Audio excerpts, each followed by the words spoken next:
Salut la team, je vais vous faire ma review sur le guide de la santé globale. C'était pas prévu au départ non plus, mais j'ai trouvé ce bouquin vraiment très intéressant avec beaucoup de contenu. Ça m'a plu, alors je me suis dit que j'allais le partager avec vous. Donc je parle surtout des deux grosses parties du livre en fait, là, avec ce qu'ils appellent le socle de base et les 7 outils, donc pour avoir une bonne santé globale, pour être en bonne forme. Donc le socle de base, ça reprend, je dirais, des choses simples et dans lesquelles on a tous déjà entendu parler. C'est la nutrition, dormir, bouger et son environnement. Donc rien d'extraordinaire, mais il y a des choses intéressantes malgré tout. Pour la nutrition, donc on nous conseille dans le livre de varier nos assiettes, donc bien équilibrer les apports en protéines, en lipides, en glucides. Varier les fruits et les légumes aussi. Ils expliquent dans le livre que les comment il y a des les éléments phytochimiques que vous pouvez retrouver dans les légumes, en fait, des apports que vous pouvez avoir dans les légumes, peuvent être liés à leur pigment, à leur teinte, en fait. Donc, j'avais déjà entendu, c'est les Chinois qui conseillent de manger, je crois, des légumes de 5 couleurs différentes. Et en fait, là, dans ce livre, ils parlent aussi, ils disent que de manger des légumes de couleurs différentes, c'est important, quoi, puisque la couleur, selon la couleur, les légumes vont vous apporter certains éléments que d'autres n'ont pas.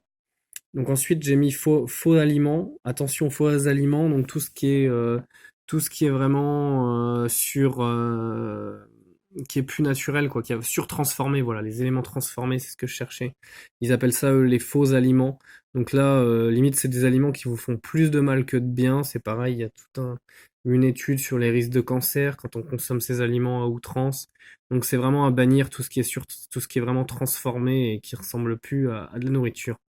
Donc il conseille de manger bio, local et de saison. Il parle du label Déméter qui serait un cran au-dessus, qui serait encore plus exigeant que le label AB ou le label bio.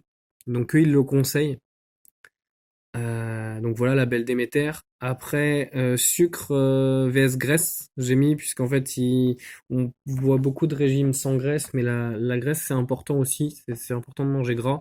Voilà, il parle des oméga 3, il y a des apports en graisse qui sont nécessaires pour le corps.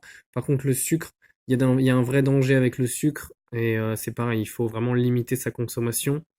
Pas complètement, bien sûr, pas complètement l'arrêter, il a aussi son importance pour l'organisme, mais il faut vraiment le limiter et prioriser des bonnes formes de sucre. Gluten et produits laitiers, voilà, là c'est des éléments aussi à réduire, voire à bannir. On nous explique voilà que le gluten est mauvais pour nous. Les produits laitiers, on les digère plus. Je crois que c'est après 7 ou 9 ans. Je me rappelle plus dans le livre l'âge exact, mais bref, à la fin de l'enfance et au début de la préadolescence, boum, l'enzyme, on arrête de sécréter l'enzyme qui digère correctement, qui élimine correctement les produits laitiers de notre organisme. Donc, il conseille de les ralentir aussi, quoi, d'en prendre beaucoup moins. La frugalité, donc voilà, il parle de la frugalité et il parle du jeûne et du jeûne intermittent et voilà des bienfaits qu'ils apportent à l'organisme. C'est bien de faire du jeûne intermittent, ça peut être pas mal aussi de faire des jeûnes occasionnellement. Et il parle aussi, j'ai trouvé enfin un livre qui en parlait sérieusement du petit déjeuner et du fait qu'on se fait plus de mal que de bien à prendre un petit déjeuner le matin. Voilà, donc no breakfast, je reste là-dessus. Et ensuite, manger conscient, donc voilà, éviter de manger devant la télé, enfin, quand vous mangez, soyez à ce que vous faites, soyez vraiment prenez le temps de manger, de mastiquer, voilà, et ayez une certaine conscience de ce que vous faites. Ce sera meilleur pour votre digestion, meilleur pour l'assimilation de ce que vous mangez.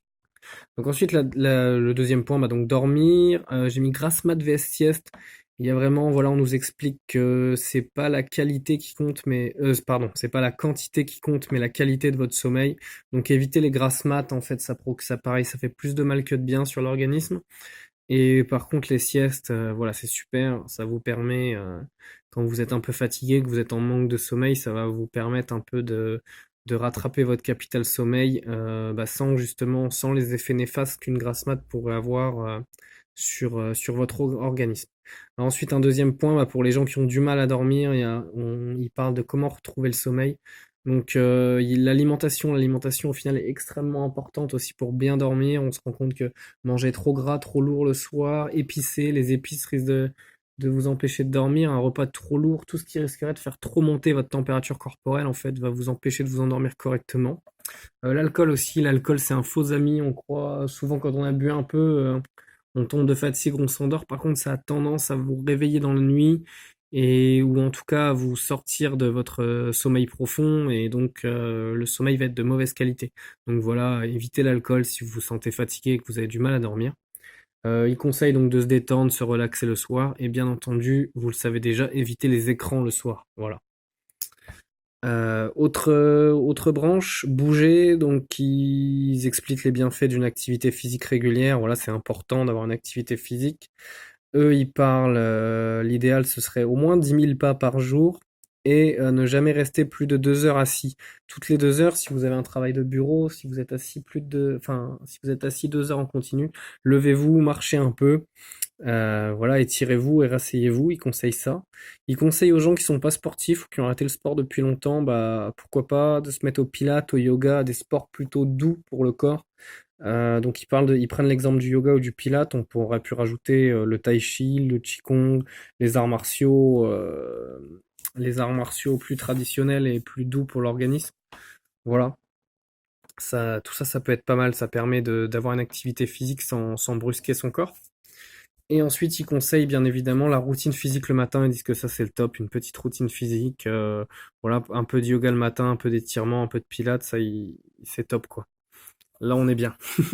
Et ensuite, l'environnement. C'est vrai que cette branche-là, on n'en parle pas beaucoup. Moi, je me suis dit, je fais très peu attention à ça. Je vais essayer d'y faire plus attention, puisque là, il parle de la pollution intérieure. Donc voilà, pensez à bien aérer, nettoyer, mais attention, nettoyer avec, éviter les solvants, éviter tout ce qui pourrait dégager bah, tout ce qui pourrait vraiment polluer votre intérieur et vous faire plus de mal que de bien au final. Les bougies, l'encens, etc. Les ondes, là il parle des ondes, voilà le wifi, le téléphone portable, le micro-ondes, tout ça, il y a des études dans ce livre qui vous expliquent pourquoi c'est mauvais et ce que ça vous apporte de mauvais aussi. Les cosmétiques, donc les cosmétiques, je dirais que c'est peut-être plus pour les femmes, quoique ça représente aussi le shampoing, enfin bref, toutes ces choses chimiques que vous utilisez qui aussi sont bah, non pas que des bonnes choses pour vous. Et les pesticides, donc là c'est pour les gens qui jardinent, ils conseillent des alternatives aux pesticides. À chaque fois vous avez, à part pour les ondes, je crois qu'on parle surtout des dangers, mais c'est bien, il y a des études scientifiques. Mais sinon, on parle surtout, enfin je veux dire, il y a des alternatives quoi. Pour les cosmétiques, on parle de, voilà, comment faire sa lessive, comment faire son savon, son shampoing, enfin voilà, on nous explique qu'il y a des alternatives pour les pesticides, c'est pareil.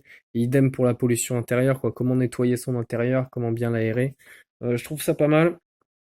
Il y a des choses que je fais déjà. J'ai la chance, il y a des choses, c'est ma femme qui les fait.